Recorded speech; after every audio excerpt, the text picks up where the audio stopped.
Hello students, জ্ঞানজ্যোতি coaching সেন্টারের পক্ষ থেকে তোমাদের সকলকে জানাই আরও একবার স্বাগত। তো আজকে আমি তোমাদের সঙ্গে একটি গুরুত্বপূর্ণ বিষয় নিয়ে আলোচনা করব। সেই বিষয়টি কি রয়েছে দেখো, এখানে শিক্ষার সংকীর্ণ ও ব্যাপক ধারণা। এই বিষয় নিয়ে কিন্তু তোমাদের সঙ্গে বিস্তারিতভাবে আলোচনা করব। তো চলো দেরি না করে আলোচনা শুরু করছি। দেখো, শিক্ষার সংকীর্ণ ধারণা। সংকীর্ণ ধারণা বলতে কি বোঝায়, যে মূলত বিদ্যালয় বা নির্দিষ্ট শিক্ষা প্রতিষ্ঠান কেন্দ্রিক একটি সুনিয়ন্ত্রিত ও গণ্ডিবদ্ধ প্রক্রিয়াকে।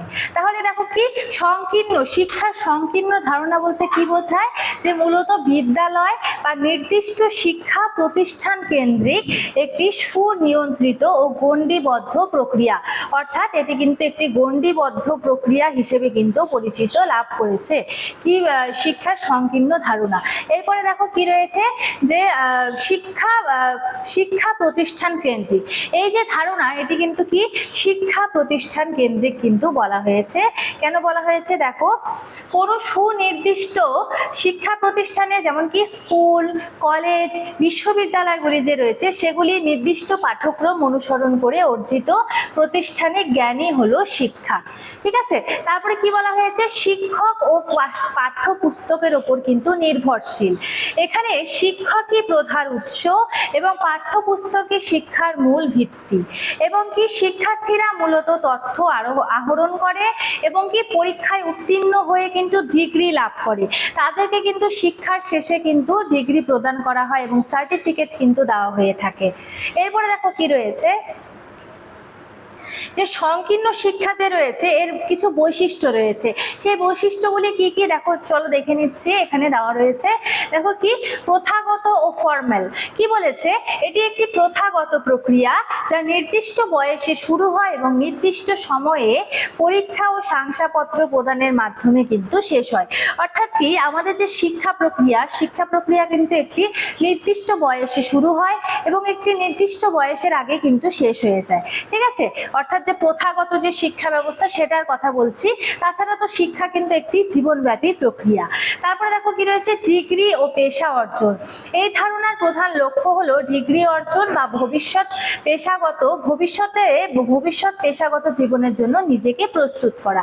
তাহলে কি এই ধারণার প্রধান লক্ষ্যটি আমরা দেখে নিলাম, যে লক্ষ্যটি কি ডিগ্রি অর্জন বা ভবিষ্যৎ যে রয়েছে ভবিষ্যতে পেশাগত জীবনের জন্য নিজেকে প্রস্তুত করা কিন্তু এর লক্ষ্য। তারপরে কি রয়েছে, মুখস্থ বিদ্যা নির্ভর।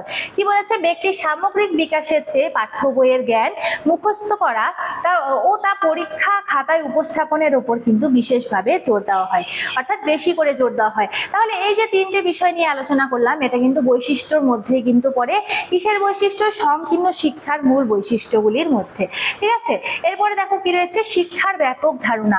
অর্থাৎ কি ব্যাপক অর্থে শিক্ষার ধারণা কি, ব্যাপক অর্থে শিক্ষার ধারণা বলতে এখানে বলা হয়েছে যে জীবনব্যাপী চলমান একটি প্রাকৃতিক স্বতঃস্ফূর্ত এবং সর্বাঙ্গীন বিকাশমূলক প্রক্রিয়া। তাহলে শিক্ষার ব্যাপক ধারণায় কি বলা হয়েছে, এটি হচ্ছে একটি জীবনব্যাপী প্রক্রিয়া, এটি একটি চলমান প্রক্রিয়া, এটি একটি প্রাকৃতিক স্বতঃস্ফূর্ত সর্বাঙ্গীন বিকাশমুখী প্রক্রিয়া কিন্তু বলা হয়েছে। অর্থাৎ কি শিক্ষার যে ব্যাপক ধারণা, সেই ব্যাপক ধারণা নিয়ে কিন্তু তোমাদের এখন বললাম। এরপরে দেখো যে বিষয় নিয়ে আলোচনা করব সেটা হচ্ছে জীবনব্যাপী অভিজ্ঞতা শিক্ষার ক্ষেত্রে। দেখো কি বলা হয়েছে, এটি একটি জীবনব্যাপী প্রক্রিয়া। জীবনব্যাপী প্রক্রিয়া কেন বলা হয়েছে, দেখো এখানে শিক্ষার এই ধারণা অনুযায়ী জন্ম থেকে মৃত্যু পর্যন্ত মানুষ যা কিছু শেখে তার সবই কিন্তু শিক্ষা।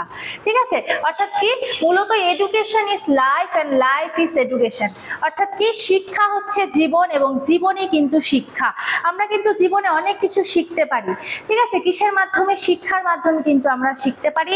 তাই কি বলেছে, education is life and life is education. অর্থাৎ কি বলেছে, শিক্ষা হলো জীবন এবং জীবনই হচ্ছে শিক্ষা। ঠিক আছে, তারপরে কি বলা হয়েছে এখানে, অভিজ্ঞতার নিরন্তর পরিবর্তন। দার্শনিক জন ডিউইর মতে শিক্ষা হলো অভিজ্ঞতার ক্রমাগত পুনর্গঠন, যা কি মানুষের আচরণের বাস্তব ও ইতিবাচক পরিবর্তন ঘটিয়ে থাকে। ঠিক আছে, এরপর দেখো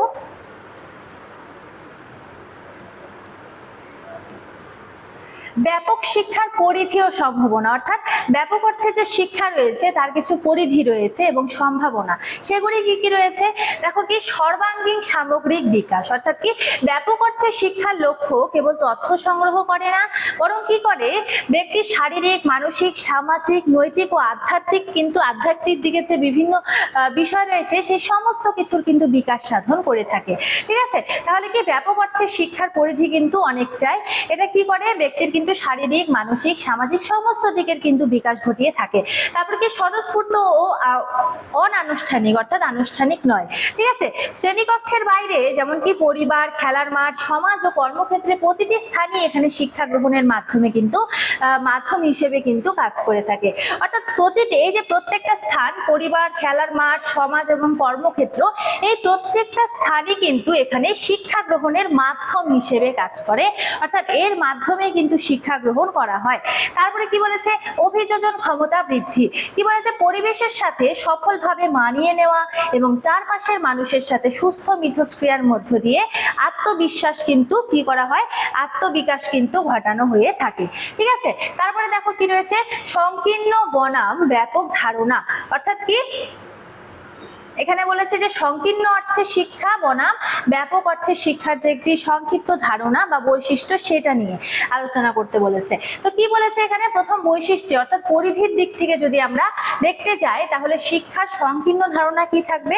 দেখো শিক্ষার সংকীর্ণ ধারণা হচ্ছে তাহলে নির্দিষ্ট এবং সীমাবদ্ধ সীমারেখা, এবং কি শিক্ষার ব্যাপক ধারণার মধ্যে কি রয়েছে অসীম এবং এটি জীবনব্যাপী ধারা, অর্থাৎ এই শিক্ষা ব্যবস্থা কিন্তু সারা জীবনব্যাপী চলতে থাকে। তারপরে কি রয়েছে স্থান হিসেবে যদি আমরা দেখতে যাই তাহলে কি রয়েছে কেবল সুনির্দিষ্ট শিক্ষা প্রতিষ্ঠান যেমন স্কুল কলেজের মধ্যে কিন্তু এই শিক্ষা কিন্তু সীমাবদ্ধ, এবং কি শিক্ষার ব্যাপক ধারণার দিক থেকে যদি আমরা বলতে যাই তাহলে সমগ্র জগৎ যেমন পরিবার, সমাজ, প্রকৃতি ও কর্মস্থলে কিন্তু এই শিক্ষা কিন্তু বিশেষভাবে প্রযোজ্য। তাহলে কিন্তু স্থান হিসেবে কিন্তু এটা শুধু স্কুল কলেজে থাকে এই শিক্ষা, এবং এই যে ব্যাপক অর্থে শিক্ষা কিন্তু সমগ্র জগৎ জুড়ে রয়েছে, পরিবার, সমাজ, প্রকৃতি সমস্ত জায়গায়। এরপরে কি রয়েছে মূল লক্ষ্য কি রয়েছে এই দুটি শিক্ষার। দেখো সংকীর্ণ অর্থে অর্থাৎ শিক্ষার সংকীর্ণ ধারণায় যদি আমরা বলতে যাই তাহলে এর মূল লক্ষ্য হচ্ছে কি ডিগ্রি অর্জন, শংসাপত্র ও তাত্ত্বিক জ্ঞান লাভ করা এবং চারিত্রিক উৎকর্ষ, সামগ্রিক ব্যক্তিত্বের বিকাশ কিন্তু শিক্ষার ব্যাপক ধারণার মধ্যে পড়ে। ঠিক আছে, এরপরে হচ্ছে প্রক্রিয়ার দিক থেকে যদি দেখতে যাই তাহলে কি প্রথাগত, পরিকল্পিত এবং নিয়ন্ত্রিত একটি শিক্ষা প্রক্রিয়া হচ্ছে এটা।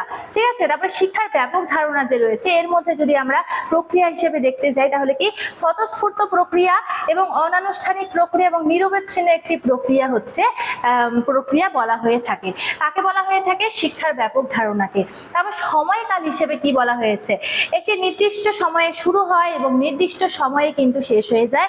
প্রথমে আমি তোমাদের একবার বললাম এই শিক্ষার সংকীর্ণ ধারণাতে যে শিক্ষা কার্য কিন্তু এই শিক্ষায় নির্দিষ্ট সময়ে একটি শুরু হয় এবং একটি নির্দিষ্ট সময়ের আগে কিন্তু শেষ হয়ে যায়। এবং কি শিক্ষার ব্যাপক ধারণাতে কি বলা হয়েছে সময়কাল সম্পর্কে জন্ম থেকে আমৃত্যু বিস্তৃত চলমান প্রক্রিয়া, অর্থাৎ কি জন্ম থেকে মৃত্যু পর্যন্ত কিন্তু এই শিক্ষা চলতে থাকে, যাকে কি বলা হয় ব্যাপক শিক্ষার ব্যাপক অর্থ কিন্তু বলা হয়। ঠিক আছে, তাহলে এই দুইয়ের মধ্যে যে কি এই দুইয়ের মধ্যে যে একটি সম্পর্ক রয়েছে বা হচ্ছে দুইয়ের মধ্যে যে একটি পার্থক্য রয়েছে সে পার্থক্য নিয়ে কিন্তু তোমাদের সঙ্গে আলোচনা করলাম। দেখো আজকের আমার আলোচনা কিন্তু এতটুকুনি ছিল। তোমাদের যদি কোনো জায়গায় অসুবিধে হয় তোমরা কিন্তু দেখো এখানে দুটো নাম্বার দেওয়া রয়েছে। ঠিক আছে, এই দুটি নাম্বারের মধ্যে যে কোনো একটি নাম্বারের সঙ্গে যোগাযোগ করে তোমরা কিন্তু আমাদের সঙ্গে যুক্ত হয়ে যেতে পারো। তো ভিডিওটি আমি এখানেই শেষ করছি, দেখা হচ্ছে পরবর্তী ভিডিওতে। ততক্ষণে ভালো থাকো, সুস্থ থাকো, থ্যাংক ইউ।